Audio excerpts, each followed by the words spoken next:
Imagine a living wall of steel rushing toward you. This is the elite of medieval warfare, the heavy cavalry. The ground trembles beneath the hooves, and the air is pierced by the whistle of spearheads.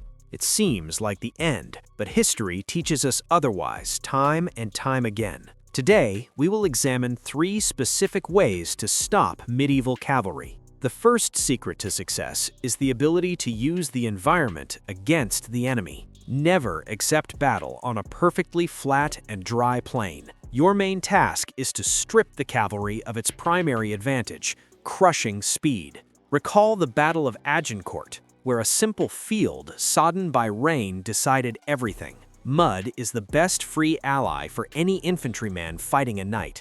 If nature has not prepared a trap, you can create one yourself. Drive sharpened stakes into the ground at a 45-degree angle. This is called a hedgehog, and no horse will instinctively charge into such a barrier. Use wolf pits, small camouflaged holes capable of tripping a horse. A rider who loses momentum on obstacles loses effectiveness. Without acceleration, a knight turns into a sluggish turtle in a steel shell. If there is no swamp or hill nearby, become the obstacle yourself. The long pike is the most effective response to a knightly cavalry charge. The length of your weapon should be at least 4 to 5 meters. Form the densest possible formations, such as the Swiss pike square, battalia, or the Scottish schiltron. The first row of infantry braces the shafts against the ground and uses their foot for a secure anchor. Subsequent rows level their spearheads over the shoulders and heads of their comrades. You are creating a wall that is physically impossible to break through with a head-on charge. Remember, in this method, everything is decided solely by your collective psychology. If the formation wavers and even one person runs, the cavalry will destroy the line. But if you stand shoulder to shoulder, the horse will simply refuse to jump onto the points. Once the knight has halted before your line, halberds come into play. The special hook on a halberd is designed to pull the rider from the saddle. Once on the ground, under the weight of his armor, the knight instantly loses all power.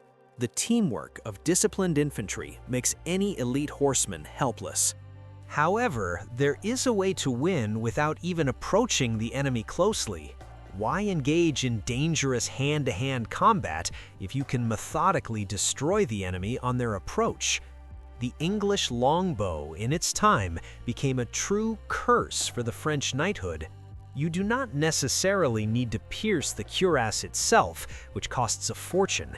Your main and most vulnerable target is the horse, which is much less protected. A horse falling at full gallop creates a domino effect for all the riders behind. A massed iron rain of arrows causes panic and strips the attackers of coordination. Use powerful crossbows. They are capable of piercing high-quality steel at short range. A huge plus is that a crossbowman does not need to train from early childhood.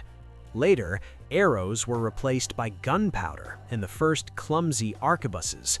The loud sound of the shot and bright flashes frighten the animals and bring chaos to the ranks. Distance is your best insurance, while firing time and position are your best allies. This is the most economical and pragmatic way of conducting war against cavalry. Heavy cavalry dominated battlefields for centuries, but it was not invincible. Of course, in the reality of the Middle Ages, it was indisputably the most powerful weapon. However, a well-planned defense could change everything.